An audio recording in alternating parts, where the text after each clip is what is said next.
What's up, guys? We're back with episode 6 of Marketing with Moriarty. We're going to be talking about four things today. First, we're going to be talking about social media strategy, the content, and how that affects businesses. Then, I'm going to talk about my own social media use and how I use it, whether it's artistically or strategic. Then, we're going to discuss how my algorithm's preference for moral, emotional language and how they shape political communications. And lastly, we're going to be discussing using the MAD model. How could social media's reward system transform temporary behavior changes into lasting personality traits? All from Gary Vee's Day Trading Attention in the Chaos Machine by Max Fisher. Let's get right into it.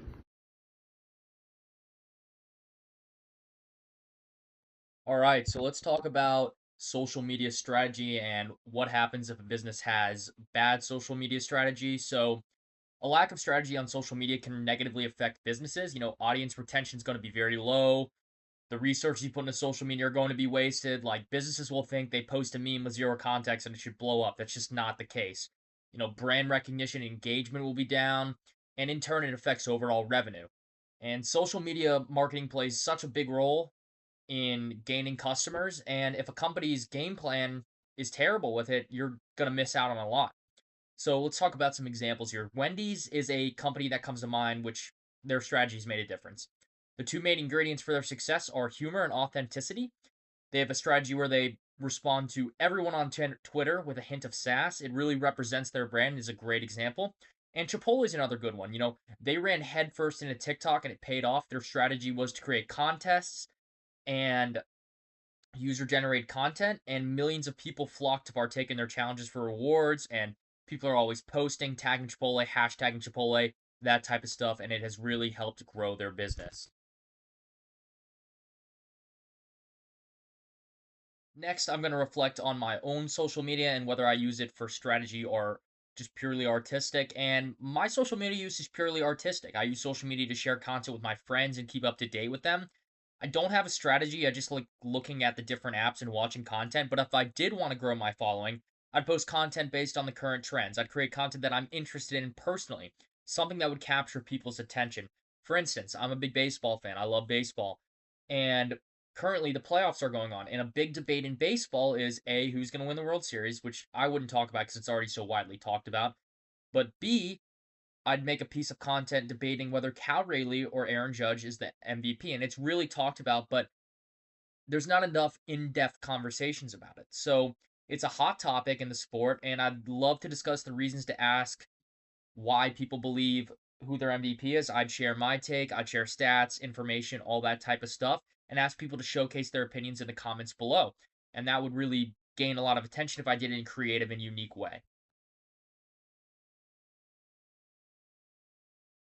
Now we're going to talk about how moral emotional words shape political communication. So, emotional words convey feelings like disgust, shame, or gratitude. And more than just words, these expressions call for communal judgment, positive or negative. So, more emotional words also travel much faster than non moral emotional words. And on Twitter, when a liberal posted about something with moral emotional words, it reached substantially among other liberals, but barely reached conservatives. It won the user more overall attention and validation, but at the same time, it alienated the other side. So Twitter and other platforms encourage polarization. So this affects political communication because you only see one side. You're getting pushed to one side or the other through moral emotional language. If you're a conservative, that's what you'll see. And if you're a liberal, that's what you'll see. And you'll tend to agree with it more because of the emotional context. You're going to be like, this is right. This is what I should believe in. All that type of stuff. So it really alienates one side or the other and overall hurts political communication on social media. All right, so last but not least, we're going to be talking about the MAD model and how could social media's reward systems transform temporary behavior changes into lasting personality traits. So this is the MAD model. It's a theory that platforms are reshaping not only online behavior but underlying social impulses, and there are three components: motivation, the instinct and habits hijacked by the mechanics of social media platform; attention, users focus manipulated to distort their perceptions of social cues; and more; and design, platforms that have been constructed in ways that train and incentivize certain behaviors. So, how does this transform temporary behavior into lasting personality changes? Well, these three aspects are the main thing. These temporary behavior changes could shift to lasting personality traits through exposure, habit formation, and dopamine release, especially if they're seeing content with moral emotional wording.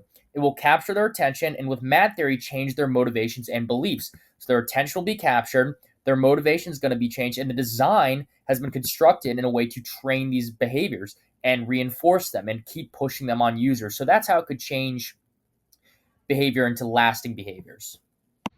Thanks for watching, guys. Make sure to like and subscribe.